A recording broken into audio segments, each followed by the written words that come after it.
মাঝে মধ্যে খুব বিরক্ত লাগে জানেন? আমি জানি না আপনাদের লাগে কিনা, কারণ আমি এই দৌড়ের পৃথিবীর মানুষ কখনোই ছিলাম না। এখানে সবাই যেখানে এগিয়ে যাওয়ার জন্য হাঁপিয়ে ওঠে, আমি সেখানে থামতে চেয়েছিলাম। প্রতিযোগিতার শ্বাসরুদ্ধকর ভিড়, যেখানে নিজেকে প্রমাণ করার জন্য প্রতিনিয়ত লড়াই করতে হয়, এরকম স্বপ্ন আমার কখনোই ছিল না।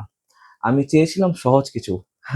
একটা নীরব বিকাল, যেখানে কারো সাথে লড়তে হয় না, কারোর সাথে যুদ্ধে জড়াতে হয় না, কারো থেকে এগিয়ে থাকতে হয় না। কিন্তু জীবন তো আর চাওয়ার মতো সরল নয়। সে আপনাকে টেনে নিয়ে যায় এমন সব পথে যেখানে হাঁটতে শেখার আগে দৌড়াতে হয়। হৃদয় ভাঙার শব্দ, হারিয়ে ফেলার অভ্যাস, এইসব হয়ে ওঠে টিকে থাকার পাঠ্য বই। জানেন, আমি কখনোই শক্ত হতে চাইনি।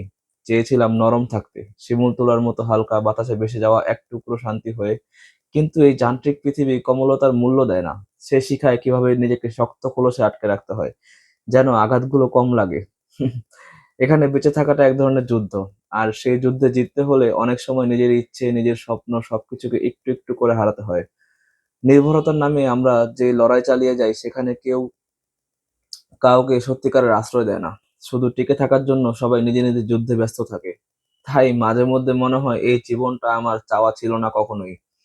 তবুও বেঁচে আছি, কারণ বেঁচে থাকাটা এখন আর ইচ্ছার নয়, অভ্যাসের নাম। ধন্যবাদ।